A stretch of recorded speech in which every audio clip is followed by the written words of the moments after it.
ராதே கிருஷ்ணா. எல்லாருக்கும் இனிய ஓணம் ஆசீர்வாதங்கள். அவரவர் தாம் தாம் அறிந்தவாறு ஏத்தி இவர் எம்பெருமான் என்று சுவர்மிசை சார்த்தியும் வைத்தும் தொழுவர் உலகளந்த மூர்த்தி உருவே முதல். ரொம்ப அழகா பொய்கி ஆழ்வார் சொல்றார் முதல் திருவந்தாதியில. அவாவா இன்னென்ன தெய்வங்களை என்னுடைய தெய்வங்கள் அப்படின்னு வச்சு கொண்டாடுறா. ஆனா கொண்டாடும்படியான அத்தனை தெய்வங்கள் தலைமையிலையும் கால் வச்சு அளந்தவன் உலகளந்தவன். அதனால உலகளந்த மூர்த்தி உருவே முதல் அப்படின்றார். அத்தனை வசத்தி திருவோணத்தான், ஓணத்தப்பன் அப்படின்றதுதான் கேரளால மலையாள ஜனங்கள் எல்லாருமே சொல்லுவார்கள். உலகத்திலேயே திருவோணம் ரொம்ப விசேஷமா கொண்டாடப்படுகின்ற ஸ்தலம் எது அப்படின்னா கேரளா தான், பரசுராம கஷேத்திரத்துலதான். அவளை பொறுத்த வரைக்கும் ஓணத்தன்னைக்கு தான் மகாபலி திரும்பவும் தன்னுடைய ராஜ்யமான இந்த பூலோகத்தை பார்க்க வரான் அப்படின்னு அவளுக்கு ஐதீகம். ஆனா நார்த்ல எல்லாம் பார்த்தோம்னா தீபாவளி அன்னைக்கு தான் ஆச்சரியமா மகாபலி திரும்பவும் வருஷத்துக்கு ஒரு தடவை வந்து இந்த லோகத்தை பார்த்துட்டு போறான் அப்படின்னு காண கிடைக்கிறது. இந்த திருவோணத்தான் பகவானுக்காகவே அழகா பூக்கோளம் எல்லாம் இடுவா, ரொம்ப அழகா இருக்கும். அத்தப்பூ காலம் அப்படின்னு சொல்லி ரொம்ப அழகா இருக்கும். ஆச்சரியம் திருவோணத்தான்.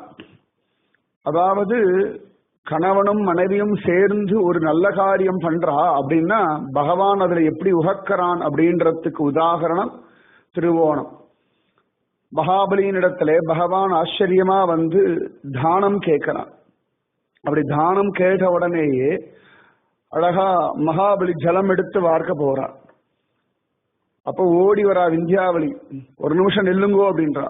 மகாபலி ரொம்ப வருத்தப்படுற, என்னடா அது நம்ம பண்ணக்கூடிய தானத்தை போய் கெடுக்கிறாளே அப்படின்னு.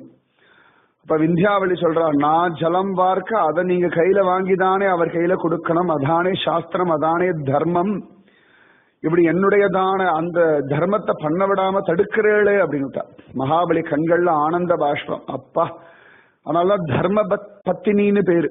கணவன் தர்மத்தை செய்யும் பொழுது கூட நின்னு ஒத்தாசை பண்ணி அந்த தர்மத்தை ரட்சிக்கணும். ஏன்னா தர்மோ ரக்ஷதி ரக்ஷிதக, தர்மம் தலை காக்கும் அப்படின்றோம் இல்லையா. உடனே அழகா பகவான் அசந்து போறான். மகாபலி விந்தியாவளி இப்ப ஏற்பட்ட நல்ல தம்பதிகளா இருக்காளே அப்படின்னு சொல்லி அழகா விந்தியாவளி ஜலம் வார்க்க மகாபலி தன் கையில வாங்கி அழகா ஜலபூர்வ உதகபூர்வமாகவே 3 அடி நிலத்தை பகவானுக்கு தாரவாத்து கொடுக்கிறான். அந்த 2 பேருடைய உத்தமமான தம்பதி பூஜையில மயங்கிதான் பகவான் பிரம்மாண்டமா வளர்ந்து அவ்வளவு அழகா லோகத்தை எல்லாம் அளந்தான். உலகளந்த மூர்த்தி உருவே முதல் அப்படின்னு.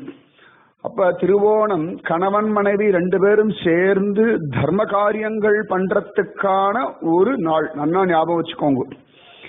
கணவனும் மனைவியும் சேர்ந்து பக்தி விஷயத்துல ஈடுபட்டா என்னடா கிடைக்கும் அப்படின்னா கஷ்யபர் அதித்தி, அவளுடைய உதாகரணம் திருவோணம் தான்.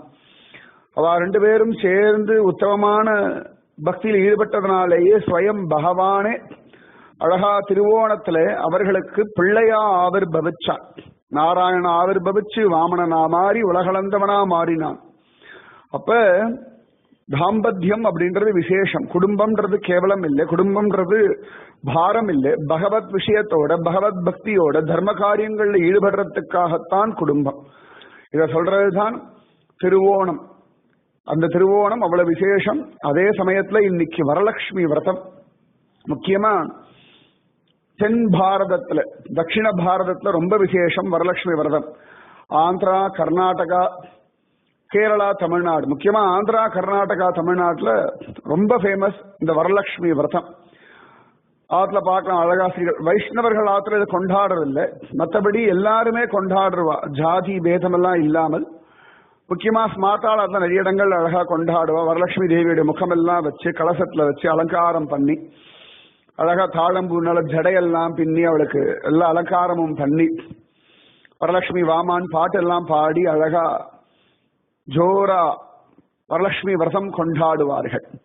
சாருமதின்னு ஒரு பிராமண ஸ்திரீ வரலட்சுமி விரதம் இருந்து அவ குடும்பம் அவளும் சௌக்கியமா இருந்தா அப்படின்னு காண கிடைக்கிறது. அவள் காரணம் கொண்டே அழகா வரலட்சுமி விரதம் அனுஷ்டிக்கப்படுறது. பல இடங்கள்ல பார்த்தா இது ஆண்களுக்கும் விசேஷமான விரதம். தொழுநோயாளி ஒருத்தர் வரலட்சுமி விரதம் இருந்துதான் அவனோட தொழுநோய் சரியா போச்சு அப்படின்னு புராணங்கள்ல காண கிடைக்கிறது. அப்படி வரலட்சுமி விரதம் பண்ணக்கூடிய ஒரு நாள். ரொம்ப அழகா நிறைய ஆண்கள்ல ஜோரா இருக்கு வரலட்சுமி விரதம், பார்க்கறதுக்கு அழகா இருக்கும். அப்படி பெருமாள் ஓணத்தானா வரான், திருவோணத்தப்பனா வரான். அழகா ஜோரா தாயார் விரதம் ரெண்டும் சேர்ந்து வரணும். பெருமாள் தாயாருடைய பூரண அனுகிரகம், திவ்ய தம்பதிகளுடைய அனுகிரகம் கிடைக்கிறதுக்கான உத்தமமான ஒரு நாள். தாயாரும் பெருமாளும் போட்டி போட்டு கிருப்பை. ஒரு பக்கம் திருவோணத்தானா சுவாமி வரா. என்ன ஆச்சரியம்னா, பகவான் மகாபலியின் இடத்துல வாமனனா போய் அழகா அவங்கிட்ட இருந்து தானம் வாங்க போறான். அப்ப தாயார் வக்ஷஸ்தலத்திலேயே உட்கார்ந்து இருக்கா. பகவான் பார்த்தான், ஓ நான் பிரம்மச்சாரியாச்சே, நான் போய் தானம் வாங்கினா விடா மார்புல பொண்டாட்டி இருக்காளேன்னு கேட்டுருவாளேன்னு சொல்லி கிருஷ்ணாஜினம்ன்ற மான் தோலை கொண்டு தன் மேனிய மறைச்சுக்கிறான். தாயார் கேட்கிறா, ஏன் மறைக்கிறேள்? அப்ப பெருமாள் சொல்றாராம், வாமனன் சொல்றான், அம்மா நீ மகாபலிய பார்த்துட்டேன்னா அவன்கிட்ட நான் உன்னத்தையும் வாங்க முடியாது, அதனாலதான் உன்னை மறைக்கிற. உன் கிருபா கடாட்சம் இருந்துடுச்சுன்னா அவனை எந்த விதத்திலையும் நான் ஒண்ணுமே பண்ண முடியாது அப்படின்னு. அவ்வளவு சிரேஷ்டம் தாயாரும் பெருமாளும் போட்டி போட்டு கிருப்பை. அப்படி ஒரு கிருப்பை இன்னைக்கு இல்லாதபடிக்கு 1.5 லட்சம் கோடி பெருமாளுடைய பர்த்டே இன்னைக்கு. கெடுமிடராயவெல்லாம் கேசவா என்ன நாளும் கொடுவினை செய்யும் கூற்றின் தமர்களும் குறுககில்லார் விடமுடை அறவில் பள்ளி விரும்பினான் சுரும்பலற்றும் தடமுடை வயல் அனந்தபுர நகரம் புகுதுமின்றே அப்படின்றார் நம்மாழ்வார். திருவனந்தபுரத்தில் இருக்காரே ஸ்ரீ அனந்த பத்மநாப சுவாமி. அந்த அனந்த பத்மநாப சுவாமியுடைய பிறந்த நாள் பர்த்டே திருவோணம். சரியா? அப்ப 1.5 லட்சம் கோடி பெருமாளுக்கும் இன்னைக்கு பர்த்டே. 1.5 லட்சம் கோடி பெருமாளுக்கு என்ன கொடுக்க போறாய்? வரலட்சுமி தேவி உங்க ஆத்துக்கு வரா, என்ன கொடுக்க போறாய்? ஓணத்தப்பன் உங்க ஆத்துக்கு வரான், என்ன கொடுக்க போறாய்? உன்னையே கொடுத்துரு, உன் குடும்பத்தை கொடுத்துரு, உன் கவலைகளை கொடுத்துரு, உன் பிரச்சனையை கொடுத்துரு, உன் புத்தியை கொடுத்துரு, உன் மனசை கொடுத்துரு, உன் இந்திரியங்களை கொடுத்துரு, உன் பிராரதத்தை கொடுத்துரு, எல்லாத்தையும் கொடுத்துட்டு இவாளை வாங்கி வச்சுக்கோ. சோ வீடு பெருசா இருக்கணும். ஏன்னா ஓணத்தப்பன் வருவான், குள்ளனா வருவான், உலகளந்துருவான். ஆக்சுவலா பத்மநாபனும் திரிவிக்ரமன் தான். அழகா திவாகர முனிக்காக 18 மைல் தூரத்துக்கு காட்சி கொடுத்தவன் திவாகர முனி கெஞ்சினார், பிரபு தயவு செஞ்சு இவ்வளவு பெருசா இருக்காதே, என்னால முடியாதுன்னு. அப்ப அனந்த பத்மநாப சுவாமி சொன்னாராம், சரி உனக்கு என்ன சைஸ் வேணும் நீ தீர்மானம் பண்ண, அந்த சைஸுக்கு நான் வரேன்னாராம். உடனே அழகா திவாகர முனி சொன்னார், என் கையில் இருக்க தண்டத்தினுடைய 3 மடங்கு சைஸுக்கு வானார். அழகா வாமனன் 3 அடி அவன் கேட்டான், பகவான் கேட்டு பக்தனாகிய மகாபலி கொடுத்தான். எங்க பக்தன் சொல்றார், என்னுடைய கையில இருக்கிற தண்டத்தினுடைய 3 மடங்கு சைசாவான். 18 மைல் தூரம் இருந்த பத்மநாபன் 18 அடியா சுருங்கினார். அப்ப எவ்வளவு வசதி பாருங்க. பகவானை எந்த சைஸ்ல அனுபவிக்கணும், எவ்வளவு அனுபவிக்கணும் நாம தீர்மானிக்கிறோமோ அந்த சைஸுக்கு அந்த அளவுக்கு தான் பகவான் வரான். பகவான் ரொம்ப சமத்து.